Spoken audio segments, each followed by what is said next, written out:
جو لفظ آیا ہے نمیر، مارا یا میرو سے یہ لفظ بنا ہے، مطلب ہوتا ہے غلہ لے آنا،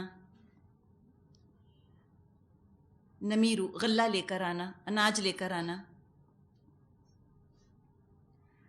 اب یوسف علیہ السلام نے ایک تدبیر کی تھی، انہوں نے چاہا تھا کہ میں کوئی تدبیر ایسی کروں کہ میرے بھائی چھوٹے والے بھائی کو لے کر لوٹ کر آئیں میرے پاس۔ تدبیر یوسف علیہ السلام کی تھی، اللہ کی اجازت شامل ہو گئی۔ تو انسان تدبیر کرے، اس کے ساتھ ایک پلس لگائیے، تدبیر انسان کی پلس اللہ کی اجازت، یہ چیز بنتی ہے ایکول ٹو تقدیر، تقدیر کا لکھا پورا ہو گیا۔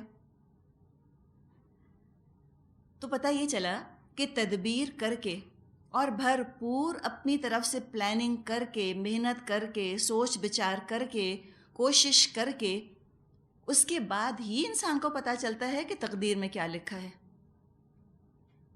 یوسف علیہ السلام خود پیغمبر تھے، وہ ہاتھ پہ ہاتھ رکھ کر نہیں بیٹھ گئے کہ اللہ چاہے گا تو بنیامین آ جائیں گے، اللہ نہیں چاہے گا تو نہیں آئیں گے، میرے کچھ کرنے سے کیا ہوگا، میرے کچھ نہ کرنے سے بھی کچھ نہیں ہوگا، یہ نہیں سوچا انہوں نے۔ جیسا کہ آج لوگوں نے تقدیر کے نام پر لیتھارجی کو اختیار کر لیا ہے، تقدیر کے نام پر جب لوگ بے عمل ہو جاتے ہیں تو یہ ان کی غلط فہمی ہے۔ تقدیر کا لکھا تو اس وقت کھلے گا ان کے اوپر جب وہ تدبیر اپنی طرف سے کر لیں گے، ورنہ ہو سکتا ہے کہ تقدیر میں لکھا ہو انہوں نے کوشش ہی نہیں کی تو نہ ملا ان کو، یہ بھی تو ہو سکتا ہے۔ اگر کوشش کرتے تو مل جاتا، اللہ کی اجازت ہو جاتی، تو اس ایکویشن کے اندر اللہ کی اجازت تھی لیکن کیا تھا؟ کوشش نہیں تھی۔ تو جو ایکویشن ہے نا، یہ تدبیر پلس اللہ کی اجازت، اس میں سے ایک چیز بھی اگر نہ ہو تو پھر ظاہر ہے ہم اس کو سمجھ جائیں کہ تقدیر کا لکھا پورا نہیں ہوا، نہیں ہو سکتا اس طرح سے۔ اللہ کی اجازت تھی لیکن تدبیر مسنگ تھی، کوشش ہی نہیں کی تو کیسے پورا ہوگا؟ اور تدبیر بھرپور کی، کوشش بھرپور کی، اللہ کی اجازت نہیں تھی تب بھی پورا نہ ہوگا۔ تو یہ دونوں ہی چیزوں کا وجود ضروری ہے۔ جو انسان کے اپنے اختیار میں چیز ہے وہ ہے تدبیر کرنا، کوشش کرنا، ہاتھ پاؤں مارنا، محنت کرنا، مشقت کرنا، اپنا حصہ پورا کر لے، اپنی اینڈ پر سے پریپریشن کر لے، پھر اللہ کی ذمہ داری اللہ پر چھوڑ دے، اپنی ذمہ داری کو پورا کر لے۔ لیکن تقدیر کے نام پر اپنی ذمہ داری کو چھوڑ دینا، کاہل ہو جانا، لیتھارجک ہو جانا، بے عمل ہو جانا، یہ مسلمان کی شان نہیں ہے۔ بھرپور کوشش کرنی ہے، نتیجہ اللہ پر چھوڑ دینا ہے، یہ ہے دراصل توکل۔ آیت 66، قال لن ارسلہ معکم حتی تؤتونی موثقا من اللہ لتأتننی بہ الا ان یحاط بکم فلما آتوہ موثقہم قال اللہ علی ما نقول وکیل۔ ان کے باپ نے کہا میں اس کو ہرگز تمہارے ساتھ نہ بھیجوں گا جب تک تم اللہ کے نام سے مجھ کو پیمان نہ دے دو کہ اسے ضرور میرے پاس واپس لے کر آؤ گے، الا یہ کہ کہیں تم گھیر ہی لیے جاؤ۔ جب انہوں نے اس کو اپنے اپنے پیمان دے دیے تو اس نے کہا دیکھو ہمارے اس قول پر اللہ نگہبان ہے۔ موثق، میثاق، کافی دفعہ ہم یہ لفظ پڑھ چکے ہیں، واو سا قاف مادہ ہے، مطلب ہوتا ہے مضبوط باندھنا، کسی چیز کو ٹائٹ باندھ دینا، مراد ہے پکا عہد لیا یعقوب علیہ السلام نے اپنے بیٹوں سے کہ تم اس کو میرے پاس واپس لے کر آؤ گے، لیکن انکنڈیشنل عہد نہیں لیا، غیر مشروط عہد نہیں لیا، بلکہ اس عہد کے اندر گنجائش رکھی کہ اگر مجبور ہو جاؤ، گھیر ہی لیے جاؤ، تمہارے اپنے بس میں نہ رہے اس عہد کو پورا کرنا، تو پھر یہ عہد جو ہے یہ نل اینڈ وائڈ ہو جائے گا۔ تو اس سے مفسرین نے یہ نقطہ نکالا ہے کہ قسم دیتے وقت یہ خیال رکھنا چاہیے کہ اگر ایک قسم کو پورا کرنا انسان کے بس میں نہ ہو اور وہ قسم پوری کرنی چاہ رہا ہو لیکن مجبور ہو جائے تو لہٰذا اس کے لیے تھوڑی سی گنجائش موجود ہو، اس پر قسم توڑنے کا پھر گناہ نہ آئے۔ تو انہوں نے یہ کنڈیشن رکھ دی کہ ہاں اگر تم مجبور ہو جاؤ، کہیں گھیر لیے جاؤ اور تم قسم اپنی پوری نہ نبھا سکو جو تم میرے ساتھ وعدہ کر رہے ہو، تو کوئی بات نہیں، کوئی گناہ نہ ہوگا تم پر۔ تو جب انہوں نے یہ قسم دے دی اپنے والد کو تو کہا کہ اللہ وکیل ہے، اللہ ضامن ہے ان باتوں پر جو کہ ہم کر رہے ہیں۔ سفر پر روانہ ہونے سے پہلے اور اپنی بات پر یعقوب علیہ السلام نے اللہ کو ضمانت لینے والا بنایا، ضامن بنایا۔ بیٹے سفر پہ جا رہے ہیں، اللہ کی ضمانت میں دیا، بیٹوں کو بھی، اپنی بات پر بھی اللہ کو گواہ بنایا۔ اچھا یہ بتائیں ہم کس کو ضامن بناتے ہیں؟ امام کو بناتے ہیں نا، امام ضامن باندھ دیتے ہیں۔ امام ضامن نہیں ہو سکتے، یہ شرک ہے۔ امام کیسے ضامن ہو سکتے ہیں؟ غیب میں کیسے حفاظت کوئی کر سکتا ہے سوائے اللہ کے؟ ضامن صرف اور صرف اللہ کو بنانا ہے، اور اللہ کو ضرورت نہیں ہے اس بات کی کہ ہم کسی کے بازو پر امام ضامن باندھیں۔ اللہ حفاظت کرے گا، بس صدقہ دے دیجئے۔ کوئی سفر پر نکلتا ہے، آپ کو اندیشہ ہے، کوئی دھڑکا ہے، آپ فکر مند ہو رہی ہیں، تو آپ شرک میں ملوث مت ہوئیے۔ ہمیں ضرورت نہیں ہے کہ ہم شرک میں ملوث ہو جائیں۔ سیدھی چیز یہ ہے کہ انسان دعا کر لے، نوافل پڑھ لے، یا کوئی سفر پہ جا رہا ہے آپ صدقہ دے دیجئے پہلے سے کہ اللہ تعالیٰ اس کو خیریت سے پہنچا دے۔ اور ساتھ ہی اب ہم دیکھ رہے ہیں کہ آگے یعقوب علیہ السلام اپنے بیٹوں کو کچھ ہدایات بھی دے رہے ہیں، اور یہ ہدایات دے رہے ہیں، آپ دیکھیں اس میں ان کا پیار بھی جھلک رہا ہے، آگے بھی ہم پڑھیں گے۔ بات یہ ہے کہ اولاد کتنا بھی والدین کو تنگ کرے، کتنا بھی عاجز کرے، ماں باپ بہرحال ماں باپ ہوتے ہیں، وہ اولاد کی محبت دل سے نوچ کے نکال کر پھینک نہیں سکتے۔ کچھ بھی ہو جائے والدین کو خیال لگا رہتا ہے اولاد کا، وہ نہیں چاہتے کہ میرے بچوں کو، ہمارے بچوں کو کوئی تکلیف، کوئی پریشانی یا مصیبت پہنچے۔ یعقوب علیہ السلام بھی باپ تھے، ان کا بھی یہی حال ہے۔ تو انہوں نے اپنے بچوں سے کہا، بیٹوں سے، آیت 67، وَقَالَ يَا بَنِيَّ لَا تَدْخُلُوا مِن بَابٍ وَاحِدٍ وَادْخُلُوا مِنْ أَبْوَابٍ مُتَفَرِّقَةٍ۔ پھر اس نے کہا، میرے بچوں، مصر کے دارالسلطنت میں ایک دروازے سے داخل نہ ہونا بلکہ مختلف دروازوں سے ہو کر جانا۔ اب اس کی دو وجوہات ہیں جو کہ ہمیں تفاسیر میں ملتی ہیں کہ یہ مشورہ یعقوب علیہ السلام نے کیوں دیا اپنے بیٹوں کو۔ ایک وجہ، ایک ریزن یہ ہو سکتا ہے کہ اس وقت جو ملک کے سیاسی حالات تھے، قحط پڑا ہوا تھا، اور ادھر ادھر سے مختلف ملکوں سے بھی لوگ آ رہے تھے غلہ لینے کے لیے۔ جب ایسی صورتحال ہوتی ہے تو اس میں اندیشہ بھی ہوتا ہے کہ شاید کسی دشمن ملک کے کچھ لوگ آ جائیں، غلہ لینے کے ڈسگائز میں اپنے آپ کو اس طرح پوز کریں، خود کو ایسے پریٹینڈ کریں کہ ہم غلہ لینے آئے ہیں، ہو سکتا ہے جاسوس ہوں یا دشمنی کے ارادے سے آئے ہوں، ملک کو نقصان پہنچانے کے لیے، کوئی تخریبی کارروائیاں کرنے کے لیے آئے ہوں، تو ایسے لوگ بھی آ جاتے ہیں ایسے موقع پر۔ تو لہٰذا احتیاط کا تقاضا یہ تھا کہ اتنے سارے مرد اکٹھے ایک جگہ داخل نہ ہوں، کہیں لوگوں کو شک نہ ہو جائے ان پر کہ پتہ نہیں کس نیت سے آئے ہیں، کہیں لوٹ مار کرنے والا گینگ تو نہیں ہے، کوئی جاسوس تو نہیں ہے۔ ایک تو یہ ریزن ہے، اور دوسرا ریزن یہ دیا جاتا ہے تفسیروں میں کہ یعقوب علیہ السلام نے اپنے بیٹوں کو یہ مشورہ دیا کہ تم اکٹھے ایک دروازے سے داخل مت ہونا، اس لیے کہ لمبے چوڑے نوجوان تھے، 10 اکٹھے تھے، 10 بیٹے تھے، تو یہ ان کو محسوس ہوا کہ اکٹھے جائیں گے تو ہو سکتا ہے نظر لگے۔ یہ ہوتا ہے نا، اللہ کے فضل سے آپ میں سے جو اولاد والی ہیں یا چلے آپ کے بھائی ہیں، تو بعض دفعہ اکٹھے جب وہ ہوتے ہیں تو نظروں کو خود بہت اچھے لگ رہے ہوتے ہیں، اپنی ہی نظر میں بہت پیارے لگ رہے ہوتے ہیں۔ خود بھی انسان کا دل نہیں چاہتا کہ نظر بھر کے اپنی اولاد کو اس طرح سے دیکھے جب تک کہ ہم نظر کی دعا نہ پڑھ لیں یا ماشاء اللہ نہ کہہ دیں۔ جہاں تک نظر کا تعلق ہے، یہ وہم نہیں ہے، سپرسٹیشن نہیں ہے۔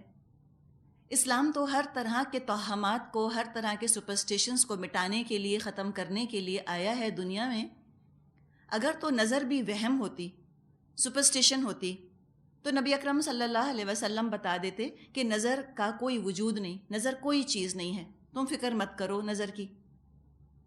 لیکن ہم دیکھتے ہیں کہ احادیث میں ہم کو یہ بات پتہ چلتی ہے کہ نبی اکرم صلی اللہ علیہ وسلم نے نہ صرف نظر کا حق ہونا بیان فرمایا، بلکہ آپ نے نظر سے بچنے کی دعائیں ہیں جو کہ اپنی امت کو سکھائی ہیں۔ صحیح مسلم میں عبداللہ بن عباس رضی اللہ عنہما سے روایت ہے، العین حق ولو کان شیء سابق القدر سبقته العین۔ نظر حق ہے، اگر کوئی چیز تقدیر سے بڑھ سکتی تو وہ نظر ہی بڑھ جاتی۔ سابق القدر، کوئی چیز اگر تقدیر سے آگے بڑھ سکتی تو نظر بڑھ جاتی۔ یہ بھی ہمیں مضمون ملتا ہے احادیث میں کہ نظر جو ہے وہ اونٹ کو ہانڈی تک پہنچا دیتی ہے اور انسان کو قبر تک۔ تو نظر حقیقت ہے، لگتی ہے۔ کیسے لگتی ہے؟ یہ کوئی ای ایس پی فنامنن ہے، ایکسٹرا سینسری پرسیپشن ہے، سائنس ثابت کر نہیں سکی ہے لیبارٹریز میں اس کو اب تک۔ لیکن اگر سائنس نے ثابت نہیں کیا، اس کا مطلب یہ نہیں ہے کہ اس کا وجود ہی نہیں، جو کہ سائنس نہیں مانتی۔ ہمیں آج سائنس نے بتایا ہے کہ پتھروں سے ریز نکلتی ہیں جو نقصان دہ ہوتی ہیں انسانوں کے لیے۔ تو جب پتھر سے ریز نکل سکتی ہیں تو انسانی آنکھ تو پھر بڑی چیز ہے۔ انسانی آنکھ سے واللہ عالم کس طرح کی ریز، کس طرح کا سینسیشن ہے جو نکلتا ہے، اور ہم خود بھی محسوس کر سکتے ہیں کہ بعض دفعہ آپ کہیں بیٹھی ہیں، ایک دم آپ کو گھبراہٹ سی ہونے لگتی ہے، ایسا لگتا ہے کوئی آپ کو دیکھ رہے، کسی نے ٹچ نہیں کیا، چھوا نہیں، نقصان نہیں پہنچایا، لیکن نظر محسوس ہوتی ہے انسان کو، کوئی مجھے دیکھ رہا ہے، یہ فیلنگ آ جاتی ہے۔ اگر کوئی آپ کو محبت سے دیکھتا ہے اس کی فیلنگ ڈفرینٹ ہوتی ہے، کوئی نفرت سے دیکھتا ہے اس کی فیلنگ ڈفرینٹ ہوتی ہے۔ حاسد کی نظر محسوس ہوتی ہے، جو حسد سے دیکھ رہا ہوتا ہے اس کی نظر الگ ہوتی ہے۔ تو اس کے بھی تاثرات جب انسان محسوس کر سکتا ہے تو ہو سکتا ہے کہ وہ اس کے اوپر اثر انداز بھی ہوتے ہوں، کوئی ایفیکٹ بھی جو ہے وہ اس کا ہوتا ہو۔ تو اگر کہیں انسان کو محسوس ہو کہ نظر کا امکان ہے، نظر کا چانس ہے، تو نظر کی دعا پڑھ کر پھونک دے۔ جو نبی اکرم صلی اللہ علیہ وسلم نے ہمیں دعا سکھائی ہے وہ یہ ہے، بسم اللہ ارقیک من کل شیء یؤذیک من شر کل نفس او عین حاسد اللہ یشفیک، بسم اللہ ارقیک۔ ترجمہ یہ ہے کہ اللہ کے نام سے میں تجھ پر پھونکتا ہوں۔ رقیہ کہا جاتا ہے پھونکنے کو، ارقی جو لفظ آ رہا ہے میں پھونکتا ہوں، رقیہ پھونک کرنا۔ میں پھونکتا ہوں اللہ کے نام سے ہر اس چیز کے شر سے تجھے بچانے کے لیے جو تجھ کو اذیت دے، نقصان دے، ہر نفس کے شر سے یا حاسد کی نظر کے شر سے اللہ تجھ کو شفا دے۔ بسم اللہ ارقیکا، اللہ کے نام سے میں تجھ پر پھونکتا ہوں۔ یہ دعا جو ہے یہ پڑھ کر اور کسی پر پھونک دینی چاہیے۔ پانی پر پھونک کر پلانے کی ضرورت نہیں، بس اپنے ہاتھوں پر آپ پھونکیں اور پھر آپ اس کے اوپر پھیر دیجئے۔ اور یہ کا جو صیغہ ہے مذکر آپ جانتی ہیں، اگر کسی لڑکی پر پھونکنا ہے تو بسم اللہ ارقیکی پڑھ لیجئے۔ آپ اپنے اوپر پھونکنا چاہ رہی ہیں، بسم اللہ ارقیہ پڑھ لیجئے، میں اپنے اوپر پھونک رہی ہوں، یوں بھی کر سکتی ہیں۔ ایک اور بھی دعا آتی ہے جو کہ نبی اکرم صلی اللہ علیہ وسلم حسن حسین رضی اللہ عنہما پر پڑھ کر پھونکا کرتے تھے، اور وہ ہے اعیذک بکلمات اللہ التامات کلھا من شیطان وہامۃ ومن کل عین لامۃ۔ میں تجھے اللہ کے کلمات کی پناہ میں دیتا ہوں ہر ڈرانے والے شیطان سے اور نقصان پہنچانے والی آنکھ سے۔ کوئی چیز آپ کو اچھی لگے، خوبصورت لگے تو یہ کریں کہ ماشاء اللہ کم از کم کہہ دیجئے کہ جو اللہ چاہے۔ تو یہ بھی ریزن ہو سکتا ہے کہ نظر کے ڈر سے انہوں نے کہا ہو کہ تم الگ الگ دروازوں سے جانا، تو اب دیکھیں انہوں نے اپنی طرف سے تدبیر تو کر لی کہ میرے بیٹوں کو نقصان نہ پہنچے، لیکن تدبیر ان کی کام نہ آئی، اس لیے کہ اللہ کا فیصلہ کچھ اور تھا۔ اللہ کی اذن، اللہ کی اجازت نہیں تھی کہ ان کی تدبیر کارآمد ہو، کامیاب ہو۔ اسی کا آگے ذکر فرمایا، وَمَا أُغْنِي عَنْكُم مِّنَ اللَّهِ مِن شَيْءٍ إِنِ الْحُكْمُ إِلَّا لِلَّهِ عَلَيْهِ تَوَكَّلْتُ وَعَلَيْهِ فَلْيَتَوَكَّلِ الْمُتَوَكِّلُونَ۔ مگر میں اللہ کی مشیت سے تم کو نہیں بچا سکتا، حکم اس کے سوا کسی کا بھی نہیں چلتا، اسی پر میں نے بھروسہ کیا، اور جس کو بھی بھروسہ کرنا ہے اسی پر کرے۔ تو پھر آپ دیکھیے کہ تدبیر تقدیر کا کمبینیشن ہے جو کہ آ رہا ہے، صحیح ڈیفینیشن پتہ چل رہا ہے۔ تدبیر انسان کرے لیکن حکم تو اللہ ہی کا ہوتا ہے۔ انسان ظاہری تدبیر ضرور کرے، اس لیے کہ اس کے علم میں یہ ہے ہی نہیں کہ جو تدبیر میں کر رہا ہوں اللہ کی اپروول اس کو ملے گی یا نہیں ملے گی۔ تدبیر کر کے آگے بھیجے گا تو پتہ چلے گا نا۔ تو کوشش تو انسان کو کرنی ہے۔ یعقوب علیہ السلام نے تدبیر کر لی لیکن بھروسہ اپنی تدبیر پہ نہیں کیا۔ یہ نہیں انہوں نے سوچا کہ میری پلاننگ تو ناکام ہو ہی نہیں سکتی۔ خود پر توکل کرنا یہی دراصل تکبر ہے۔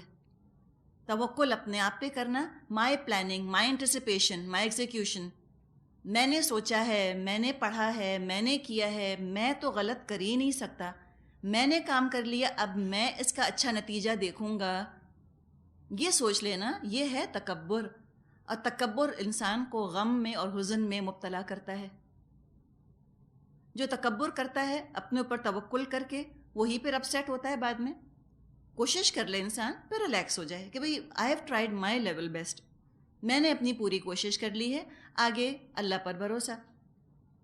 یعقوب علیہ السلام نے یہی کیا، پوری تدبیر کی اور عاجزی کے ساتھ نتیجہ اللہ پر چھوڑ دیا۔ اللہ پر توکل کرنے کا فائدہ یہ ہوتا ہے کہ اگر تو پلان ناکام رہا اور نتیجہ اپنی پسند کا نہ نکلا تو انسان شیٹر نہیں ہوتا۔ افسوس تو ہوتا ہے، ظاہر ہے انسان ہے، افسوس ہوتا ہے، لیکن یہ نہیں کہ اس کی نروز جواب دے جائیں، ڈپریشن میں چلا جائے، مایوسی کے اندھیرے میں ڈوب جائے، یہ نہیں ہوتا۔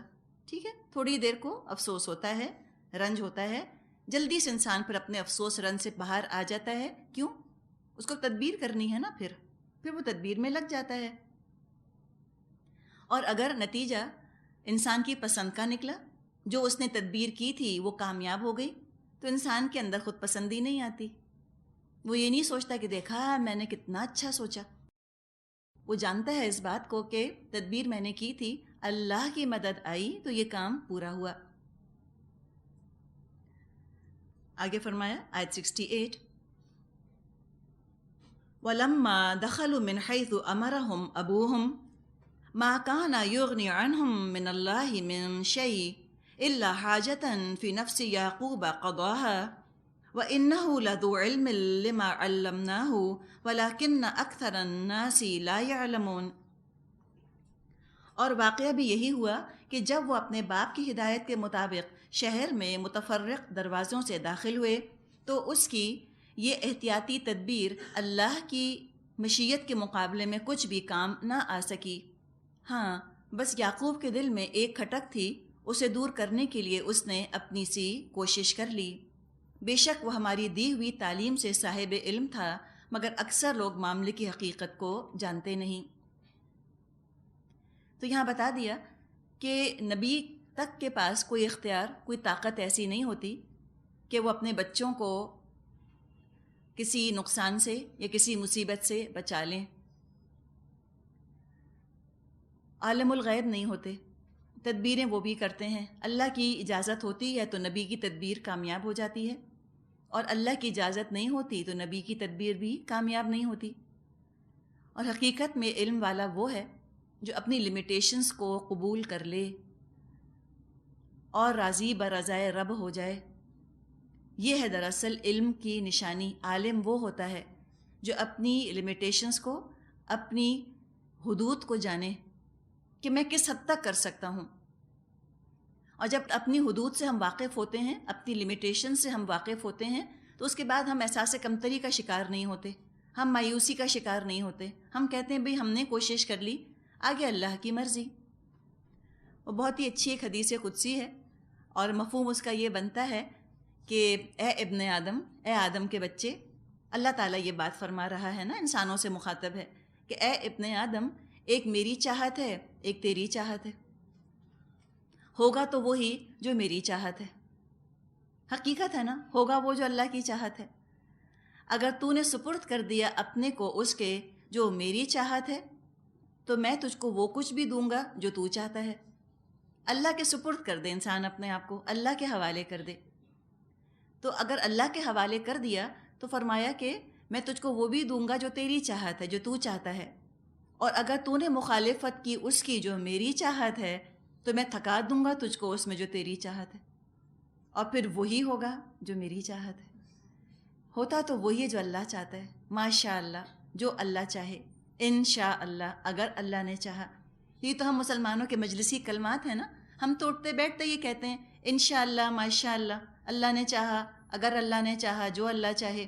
تو یہ چیز انسان کے اندر عاجزی لے کر آتی ہے، بشرط یہ کہ اس کو سوچ سمجھ کے اس کلمے کو ادا کیا جائے کہ ہم کیا کہہ رہے ہیں۔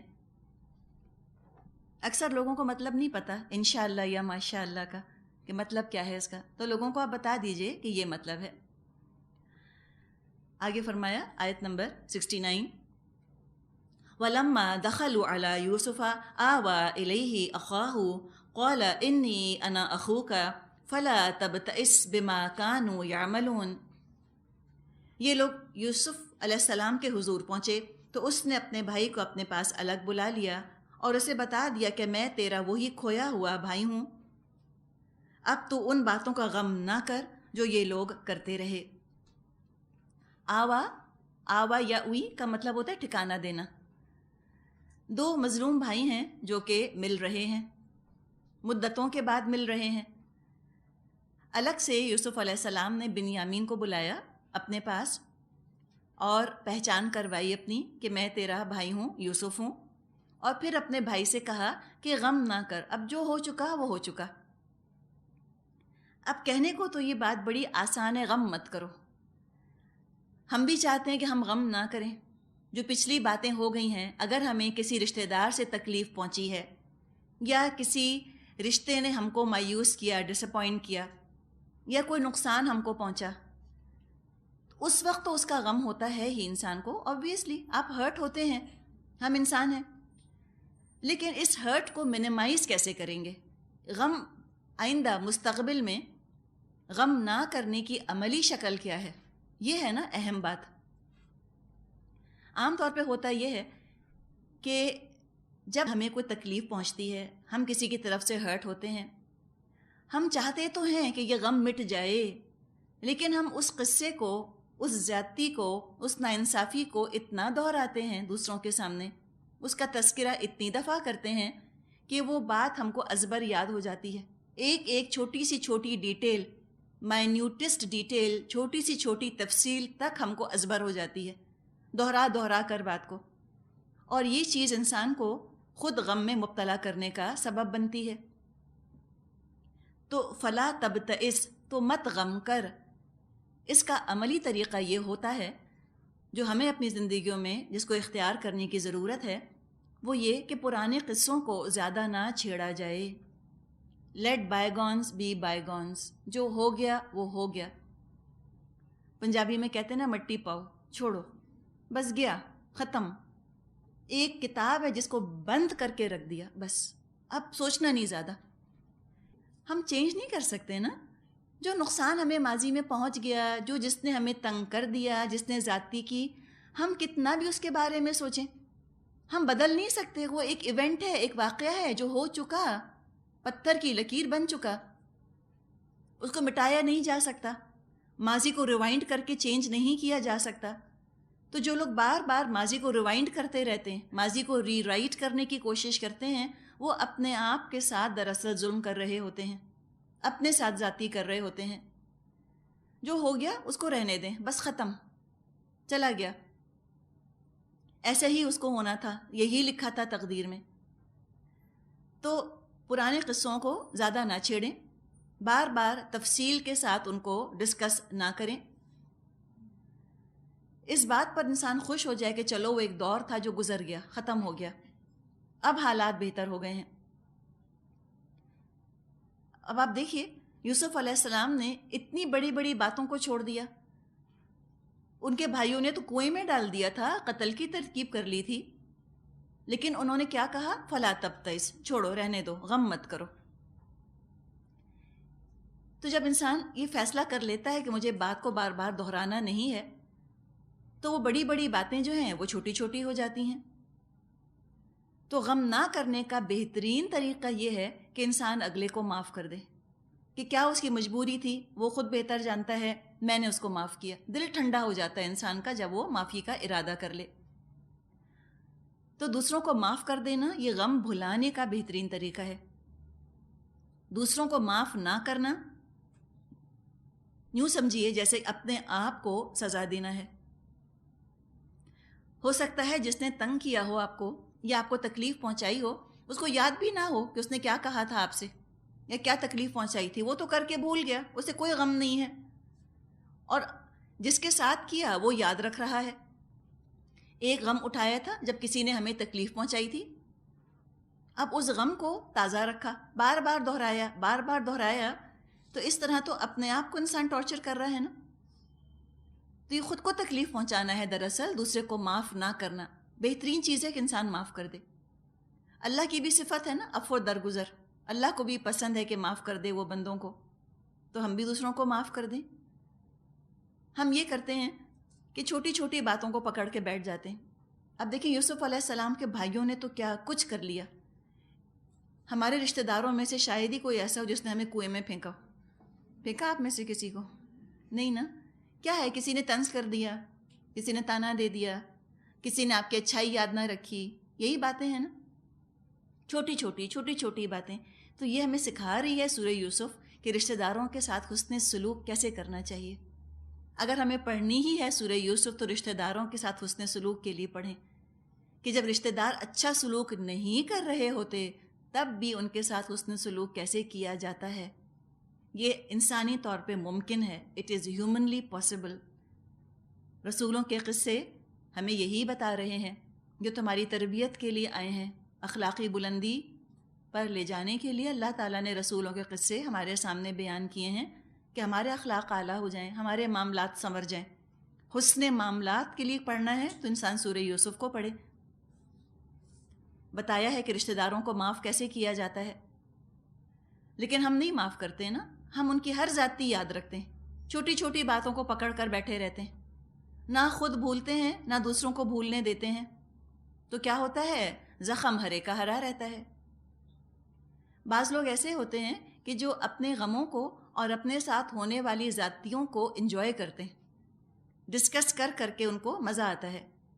جیسے بعض ہوتے ہیں نا ذہنی مریض، وہ اپنے آپ کو پن چبا کر یا بلیڈ سے کاٹ کر خوشی محسوس کرتے ہیں.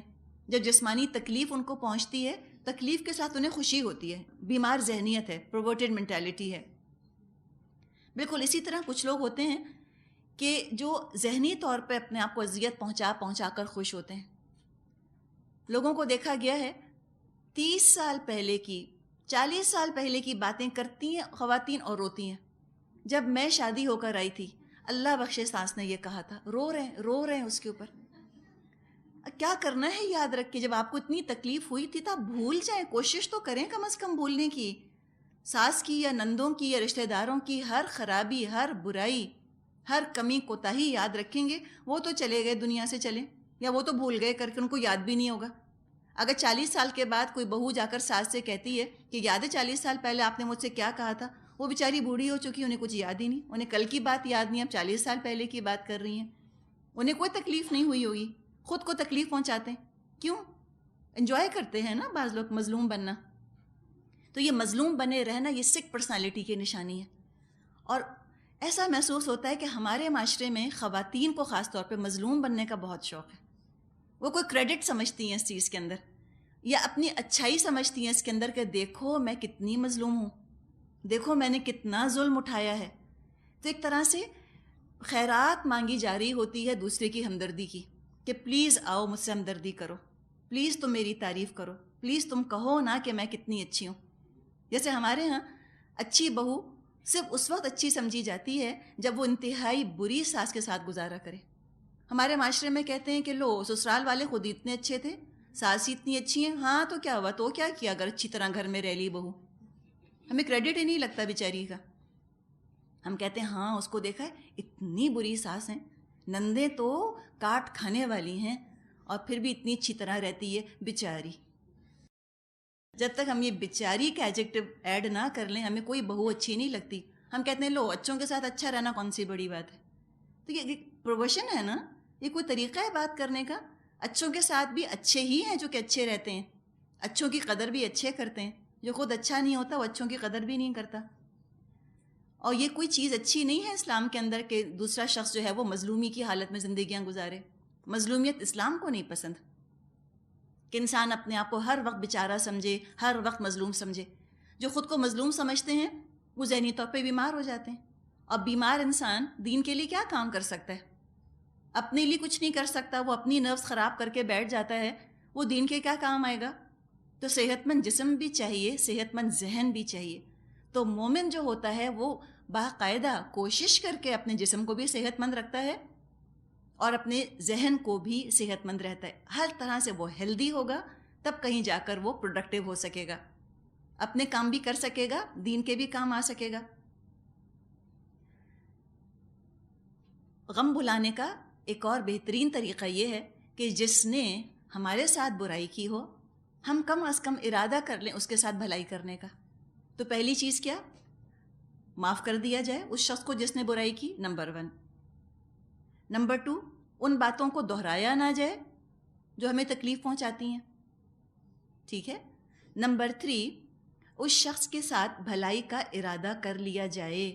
جیسے انشاءاللہ رمضان اب آئیں گے، اس کے بعد عید آئے گی، آپ ابھی سے ارادہ کر لیجئے کہ جو رشتہ دار میرے گھر نہیں آ رہے، جو رشتہ دار مجھ کو نہیں پوچھتے، میں ان کے گھر انشاءاللہ ضرور جاؤں گی. 1 یا 2 یا 3 کا تو آپ انشاءاللہ تعالی ارادہ کر ہی سکتی ہیں نا، اور اس سے زیادہ تو کوئی کسی کے ساتھ برائی کرنے والا نہیں ہوتا. آپ ارادہ کر لیجئے کہ میں بھلائی کروں گی. ہم کتنے شکوے پالتے ہیں کہ انہوں نے عیدی نہیں دی ہمارے بچے کو، یہ نہیں کیا، انہوں نے نہیں دی، تو آپ تحفہ لے جائیے ان کے گھر. وہ نہیں آتے آپ کے گھر، آپ جائیے، آپ بھلائی کا ارادہ کیجئے. اور یہ کیوں کر رہی ہیں بھلائی کا ارادہ؟ آپ سامنے والے کی بھلائی نہیں کر رہی ہیں، اپنی ذات پہ احسان کر رہی ہیں، اپنے آپ کو ہیل کر رہی ہیں. آپ دوسروں کے ساتھ خیر خواہی کرنے کا ارادہ انسان کے اپنے زخموں پر مرہم کا سا کام دیتا ہے. انسان ایلیویٹڈ فیل کرتا ہے، وہ ایک ایسا فیل کرتا ہے کہ میں کنٹرول میں ہوں نا، میرے پاس طاقت ہے. یہ چیز انسان کے کانفیڈنس کو دوبارہ سے ٹھیک کر دیتی ہے، زخم اس کا ہیل ہو جاتا ہے. اور جو لوگ غم پالتے رہتے ہیں، بدلے لیتے رہتے ہیں، اور بعض خواتین کہتی ہیں میں کبھی نہیں معاف کروں گی اس کو. مت کریں، اس کو کیا فرق پڑ رہا ہے؟ جس کو آپ معاف نہیں کر رہی اس کی صحت پہ کوئی فرق نہیں پڑ رہا، اپنی صحت خراب ہو رہی ہے. کیوں اتنا پکا ارادہ کیا کہ میں ہرگز فلاں کو معاف نہیں کروں گی؟ یہ نہ سوچیں، بالکل معاف کر دیجئے، کھلے دل سے معاف کر دیجئے اپنے لیے. میں اپنی خاطر یہ کر رہی ہوں، مجھے اس کا فائدہ نہیں چاہیے، اپنا فائدہ چاہیے. میرے لیے بھی اچھا ہے، میری دنیا کے لیے بھی، اور میرا رب بھی بہت راضی ہوگا جب میں معاف کروں گی. اور جب میں معاف کر دوں گی میرا رب بھی مجھے معاف کرے گا بدلے میں. یہ چیز انسان کو ہیل کر دیتی ہے. اور جو غم پالتے ہیں وہ ذہنی طور پہ بیمار ہوتے ہیں، عبادت کے اندر لطف نہیں آتا، ٹینشن میں رہتے ہیں، پروڈکٹیوٹی نہیں رہتی، جو کرنا چاہ رہے ہوتے ہیں وہ کر نہیں سکتے. تو کیا ہوتا ہے؟ ایک غم کئی اور غموں کا سبب بن جاتا ہے. ایک انسان کا غم پالنا، اس کی بری باتوں کو یاد رکھنا، انسان کو اور کتنے ہی نقصانات میں ڈال دیتا ہے. تو آپ یہ بھی دیکھیں کہ غم انسان پہ پڑتا ہے. مثال کے طور پہ کسی کا انتقال ہو گیا تو بہت بڑا غم ہے نا، اس کی بھی اللہ نے لمٹ رکھ دی ہے 3 دن. اس کا بھی غم کتنا کرو، 100 کتنا مناؤ، 3 دن. تو انسان اللہ سے خاص طور پہ دعا کرے. اب رمضان آ رہے ہیں، انشاءاللہ ہم سب خاص یہ دعا اللہ سے کریں گے کہ اللہ میرا دل صاف کر دے. آپ یہ تصور کیا کیجئے کہ آپ کا دل جو ہے نا ایک شیشے کی طرح ہے، شیشے کی طرح ہے، اور اس شیشے کو آپ چمکا رہی ہیں نا، چمکا رہی ہیں. کوئی دھبا لگ گیا ہے، کوئی داغ لگ گیا ہے تو شیشہ کتنا برا لگتا ہے نا، گندا ہوا ہوا. دل چاہتا ہے صاف کر دے انسان اس شیشے کو. تو اپنے دل کو تصور میں لے کر آئیے اور یوں سمجھے کہ آپ کے ہاتھ میں جو ہے وہ معافی کا ڈسٹر ہے، اور اس معافی کے ڈسٹر سے آپ نے پورا اپنا دل چمکا دیا. تو جس کا دل چمک گیا تو فائدہ کس کو ہے؟ جس کا دل ہے اسی کا فائدہ ہے نا، جس کا شیشہ ہے اسی کا فائدہ ہے. جتنا شفاف دل ہوگا اتنا آپ دیکھیے گا کہ وہی کا نور اس میں ریفلیکٹ ہوگا. اور جتنا دل کا شیشہ دھندلا ہوتا ہے وہی کا نور نہیں آنے پاتا. ہم اتنے اپسیٹ رہتے ہیں کہ ہم سے تو وہی بھی ابزارب نہیں ہونے پاتی. ہم تو قرآن کا بھی حق ادا نہیں کر سکتے، اتنا ہم ڈسٹرب رہتے ہیں. تو دل کو خوب صاف کریں، دعا کریں اللہ سے کہ اللہ میرے دل کو چمکتے ہوئے شیشے کی طرح صاف کر دے، شفاف کر دے میرے دل کو. جب دل میں شکوہ کسی کے بارے میں آئے، شیطان بھی تو نہیں بھولنے دیتا نا، بار بار یاد دلاتا ہے. جیسی کسی کے بارے میں برا خیال ہے، کسی کی ذاتی یاد آئے، فوراً اعوذ باللہ من الشیطان الرجیم پڑھ لیجئے. شروع میں تو ہو سکتا ہے مشکل لگے، لیکن کوشش کرتی رہیں گے انشاءاللہ تعالیٰ تو عادت ہو جائے گی. دوسرے کو معاف کرنا اپنے ساتھ احسان ہے، اپنی دنیا اپنی آخرت انسان کی سنور جاتی ہے.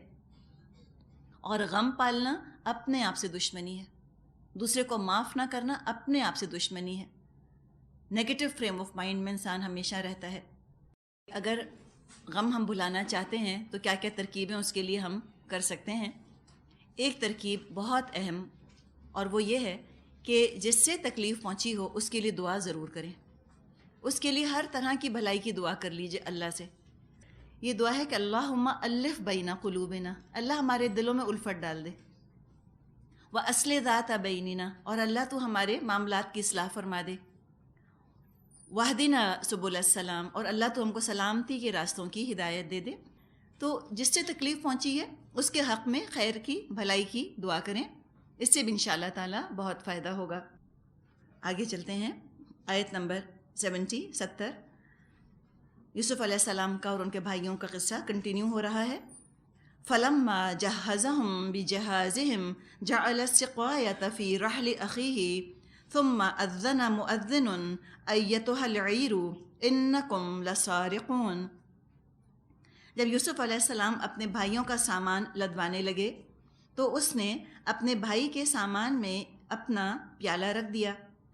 پھر ایک پکارنے والے نے پکار کر کہا، اے قافلے والو، تم چور ہو.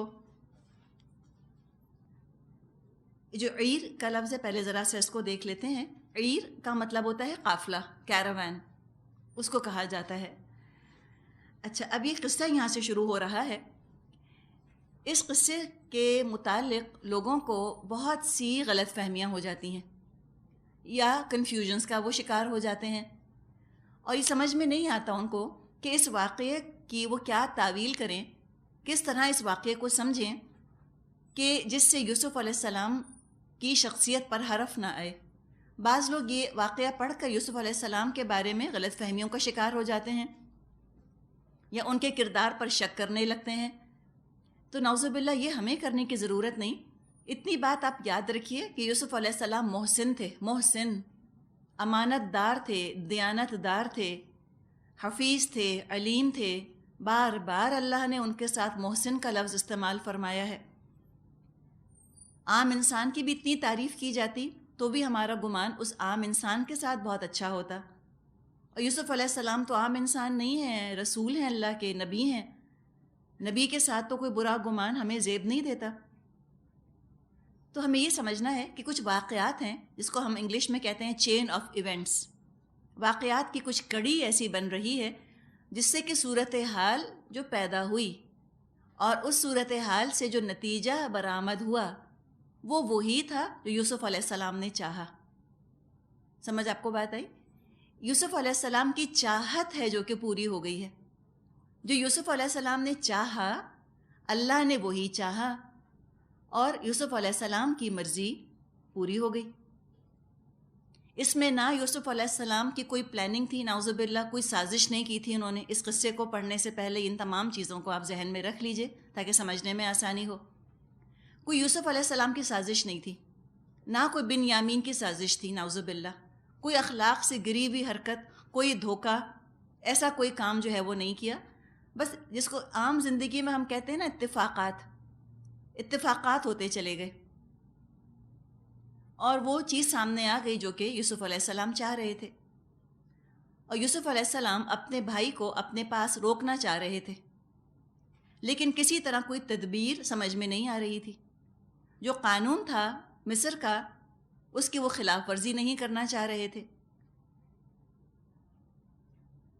اور کوئی ناجائز طریقہ اختیار نہیں کرنا چاہ رہے تھے اپنی مرضی پوری کرنے کے لیے.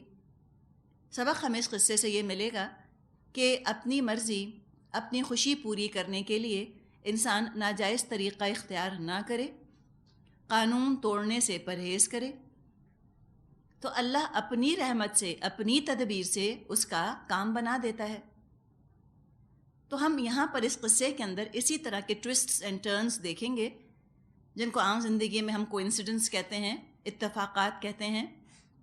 کچھ واقعات، کچھ غلط فہمیاں، کچھ مس انڈرسٹینڈنگز ملتی چلی گئیں، اور یوسف علیہ السلام کی دلی تمنا پوری ہو گئی، وہ اپنے بھائی کو اپنے پاس روکنے میں کامیاب ہو گئے. تو تقدیر کے بارے میں ایک اور سبق ہمیں ملتا ہے کہ جو قسمت میں لکھا ہوتا ہے وہ ہر حال میں پورا ہو جاتا ہے.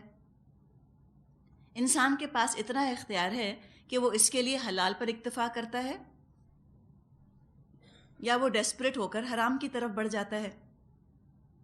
تو یہ کیا یوسف علیہ السلام نے کہ بنیامین واپس جا رہے تھے، بنیامین کے سامان میں اپنا ایک پیالہ رکھ دیا. اب اس میں ہمیں خود سوچنا ہوگا کیوں رکھا. خود بخود ایک فارگون کنکلوژن پر نہیں پہنچ جانا کہ اچھا کوئی پلاننگ کی تھی انہوں نے، کوئی چال چل رہے تھے، نعوذ باللہ، نہیں، یہ نہیں سوچنا ان کے بارے میں. ایک پیالہ رکھ دیا اپنا، جس میں کہ وہ پانی پیا کرتے تھے. ہو سکتا ہے نشانی کے طور پہ رکھا ہو، یادگار کے طور پہ رکھ دیا ہو کہ یہ جائیں گے تو اب میرا پیالہ ساتھ لے جائیں. اب آپ دیکھیں کہ جو رحل اخیہ کا ذکر آیا، پھر ثم کا لفظ آیا. ثم جو لفظ، اس کو تراخی کہا جاتا ہے. تراخی یعنی تاخیر، فوراً کے فوراً نہیں ہو گیا. ثم کا مطلب ہے کچھ ٹائم پیریڈ ہے جو کہ بیچ میں گزرا. اب ہوا یہ ہوگا کہ یہ جو پیالہ یوسف علیہ السلام نے اپنے بھائی کے سامان میں رکھا، کسی اور کے علم میں یہ بات نہ ہوگی. ادھر جو نوکر ہوں گے، جو ان کے ہاؤس ہولڈ کے سرونٹس ہوں گے، صفائی کی، پیالہ ڈھونڈا، پیالہ نہ ملا. انہوں نے یہ سوچا ہوگا نوکروں نے کہ جو گروپ ابھی یوسف علیہ السلام سے مل کر گیا تھا، شاید انہوں نے یہ پیالہ اٹھا لیا، وہ پیالہ قیمتی ہوگا. تو سوچا کہ اس سے پہلے کہ یوسف علیہ السلام کو پتہ چلے، ہم قافلے والوں کے پاس جا کر ان سے نکلوا لیتے ہیں. تو یہ ہم اپنی طرف سے فل ان دا بلینکس کر رہے ہیں نا، اس لیے کہ ہم نے پہلے ایک فیصلہ کیا کہ یوسف علیہ السلام جھوٹ یا مکر یا سازش سے کام نہیں لے سکتے. یہ زیب نہیں دیتی چیزیں ان کو، یہ ان کے شایان شان نہیں ہے کہ وہ اس طرح اخلاق سے گری ہوئی حرکتیں کریں. تو یہ چین آف ایونٹس ہیں جو کہ اس طرح بنتی چلی گئیں. تو کیا کہا انہوں نے؟ اذن مؤذن. اب دیکھیں اللہ نے بھی جو بات کی ہے نا، بہت ہی مبہم رکھا ہے چیز کو، بالکل اسپیسیفائی نہیں کیا کہ یہ پکارنے والا کون تھا. کوئی خود سے ہی فرض کر لے کہ یوسف علیہ السلام تھے، پہلے خود ہی پیالہ رکھا، پھر خود ہی پکار کر کہنے لگ گئے کہ تم چور ہو. یہ تو خود فرض کر لیا نا. پہلے ایک بدگمانی پالی اور اس بدگمانی کے اوپر پورا قصہ کنسٹرکٹ کر لیا، اسی بدگمانی کی روشنی میں پورے قصے کو دیکھنے لگ گئے. تو ہمیں تو پہلے تو اپنا ذہن کا تزکیہ کرنا ہے، بدگمانی ہمیں لے کر نہیں آنی. اور اس کے بعد اس قصے کو ہم پڑھتے ہیں تو بالکل کلیئر نظر آتا ہے کہ اس میں بس چین آف ایونٹس ہے جو کہ بنتی چلی گئیں. ہر چیز اللہ تعالیٰ نے انسرٹنسی رکھی ہے، کوئی اسپیسیفائی نہیں کیا کہ یہ پکارنے والا کون تھا، کہنے والا کون تھا، کس نے پوچھا. یہ باتیں ہمیں پتہ نہیں چلتی تو ہم اپنے اچھے گمان سے ان کو فل کرتے چلے جائیں گے. تو ایک پکارنے والے نے کہا کہ اے قافلے والو، تم چور ہو. اچھا، اب چور تو وہ تھے، حقیقت ہے دیکھا جائے، آخر باپ سے ان کا بیٹا چرا کر لے گئے نا، دھوکے سے لے گئے تھے یوسف علیہ السلام کو. تو یہ نہیں کہا کہ تم نے پیالہ چرایا ہے، یہ الفاظ بھی نہیں مل رہے. کیا کہا؟ لسارقون، تم چور ہو. جنرل سی بات ہے. ابھی قصہ آگے چل رہا ہے، میں ایک آیت نمبر نہیں پڑھ رہی، آیت 71 سے اب ہم آگے قصہ پڑھیں گے. قالوا واقبلوا علیہم ماذا تفقدون. انہوں نے پلٹ کر پوچھا تمہاری کیا چیز کھو گئی ہے. تفقدون، فا قاف دال مادہ ہے. فقدان بھی ہم اردو میں لفظ استعمال کرتے ہیں، فلاں چیز کا فقدان ہو گیا، کمی ہو گئی. تو کہا کیا چیز کم ہے، کیا نہیں مل رہا تم کو. قالوا نفقد صواع الملکی. سرکاری ملازموں نے کہا بادشاہ کا پیمانہ ہم کو نہیں ملتا. وَلِمَنْ جَاءَ بِهِ حِمْلُ بَعِيرٍ وَأَنَا بِهِ زَعِيمٌ. اور کہا جو شخص لا کر دے گا اس کے لیے ایک اونٹ برابر غلہ انعام کے طور پر موجود ہے، ایک اونٹ بھر غلہ اس کو دیا جائے گا. یعنی جو بھی انچارج ہوگا اس نے یہ آفر کیا اور کہا کہ میں اس کی ضمانت دیتا ہوں، میں اس کا ذمہ لیتا ہوں. وَأَنَا بِهِ زَعِيمٌ، میں اس کا ذمہ دار ہوں. قالوا تَاللَّهِ لَقَدْ عَلِمْتُمْ مَا جِئْنَا لِنُفْسِدَ فِي الْأَرْضِ وَمَا كُنَّا سَارِقِينَ. ان بھائیوں نے کہا اللہ کی قسم تم لوگ خوب جانتے ہو ہم اس ملک میں فساد کرنے نہیں آئے ہیں اور ہم چوریاں کرنے والے لوگ نہیں ہیں۔ قالوا فما جزاؤه ان کنتم کاذبین،